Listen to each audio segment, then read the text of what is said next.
that he told everybody I was nervous. We're on air. Oh, we're on Thanks. air. Okay. Hey, everybody. I'm Shane. I'm here with Charlie Mars. Hey. Hi, Charlie. Hey. So I start these off talking about the history of us and you.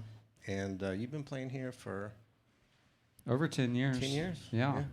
I remember Bob Schneider told me about this place, and I was starting to have some success in Austin. I needed some more places to play so I could, go play. And then I emailed and called Rusty for like 2 years, and he didn't reply back or call me back or anything. And then I kept telling him, I'm telling you, I can pull a crowd, man.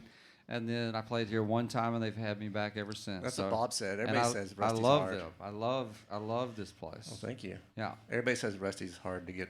He is. He's a tough. He's kind of like a brick wall. You get over him. There's a garden back there. But he's a sweetheart. Yeah. That's not true. You get over him. There's a garden. All right, I'm gonna get in these questions. Okay. What was the first record you purchased with your own money? The first Michael Jackson Thriller on vinyl. Nice. Yeah, and my dad had a turntable in his office, and I would go in there and shut the doors. And I remember I had seen like Risky Business, and so I would like be in my underwear and my socks and like a button-down shirt with sunglasses on, dancing to Michael Jackson Thriller. Moonwalking. Moonwalk for sure. Yeah, absolutely. Ricky Schroeder, dude. Were you ever good at it? I tried. Remember Silver Spoons, Oh, Ricky yeah. Schroeder when he moonwalked? That was my moonwalk guy. It wasn't. Train. It wasn't Michael Jackson. I have a feeling some of y'all had trains in your houses. Right. I know it. So that was it. Yeah. Michael Jackson. Okay. First concert. First concert was David Lee Roth on the Skyscraper tour. I went to that. With Poison was the opener. I was there. And Steve Vai was on the double harp. Yeah.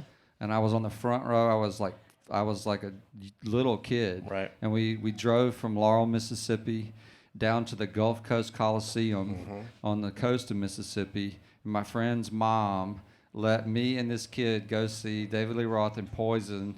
And I just remember like looking across the front row, and at the time, like I guess there was like a supply chain issue with brassieres and T-shirts. So all the girls were just they were venting their anger about the supply chain issue with the brassieres by showing everyone that there were none available.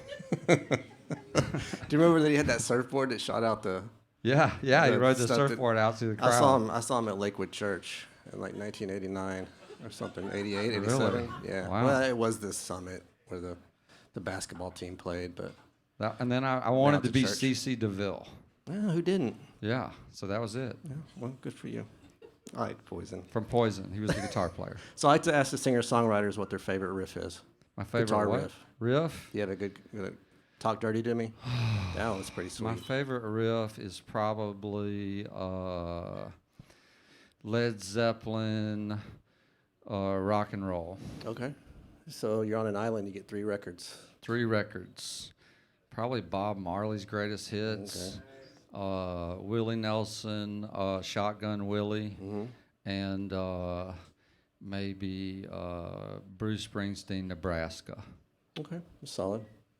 So was there ever a moment in time like you saw something, heard something, saw the lack of brassieres at a David Lee Roth show that made you want to play music for the rest of your life? What? I was interrupted by something. What did you ask me? It's like a David Lee Roth concert in here. Yeah. Was there ever a moment in time where you saw something, heard something that made you want to play music? Like, was it an aha moment, or was it kind of just something you kind of gradually worked into? When I was watching, I remember when MTV, became a thing, and I would just sit there and watch these music videos, and they would have like MTV Unplugged. And in the early days of MTV Unplugged, it was pretty adventurous. They had all kinds of. Right. It wasn't like pop. It was you would hear somebody you never heard of, and then you could go buy their record. And I think just being a little kid sitting in front of the TV and thinking there was this whole world out there that I didn't really know about, and that maybe I could see it and play music.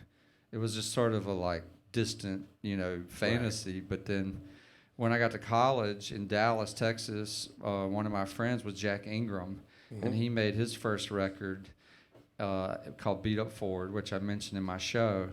And it did well, and he started to, draw an audience and play. And I thought, I'll do the same thing. And I did, and it was kind of the same path. So, nice.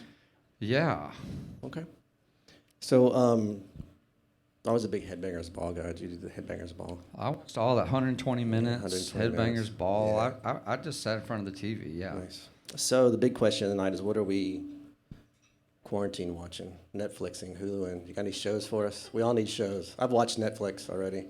I don't have a Couple TV, times. No. and I don't have any subscriptions, and I don't watch any movies or TV shows. But I better did than all watch of us. one TV show because my mom was into it, and I spent a bunch of time with her over the last 2 years. And she and her farmer boyfriend like Yellowstone, Yeah. and so I have watched Yellowstone. Everybody that plays here is on that and soundtrack. I like it. Yeah. Yeah. Okay. I tried. It was a little violent. I liked. I don't know. Not even. I don't know. I only watched. Hello. I don't know what that is. Yo. Okay. I only watched the latest season. Okay. So I basically went on Wikipedia and read about the other season so I would know what was going on, and then I watched Like the the latest Cliff season. Notes. Yeah. All right. Nice. So to end this, I got some either ors. What? Either ors. Either ors? I'm gonna Okay, ask you yeah. some Okay, questions. yeah. Do it. There are no wrong answers. Just because you say you like one, it doesn't mean you Okay. hate the other one. Some people refuse to answer. Okay. Beatles or Stones? Stones. Van Halen or Zeppelin? Zeppelin. Dolly or Aretha? Dolly. Elvis or Sinatra?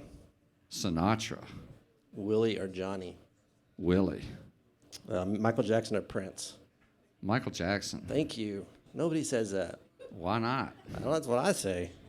Lady Gaga or Madonna? Madonna. Thank you. Billie Eilish or Adele? I don't know either one of them. Really? I mean, Adele. I know her. She both sings great. like, what is that song? Like You Broke My Heart or something. I don't know. They're all that way. Yeah. Every song is about breaking a heart. Yeah. Or having a heart broken. Soundgarden or Pearl Jam? That's a tough one. This one's important. This is a very important answer on your end for me. Soundgarden or Pearl Jam? I've got to go Soundgarden. Thank you. You may still play here. NWA or Beastie Boys? NWA. Okay. Metallica or Sabbath? Metallica. All right. I got one more for you. John Prine or Bob Dylan? John Prine. Everybody says Prine. Yeah. Bob Dylan's a wanker. I guess that's how we'll end this. Thank you, Charlie. That's all I right. got. He's a good songwriter.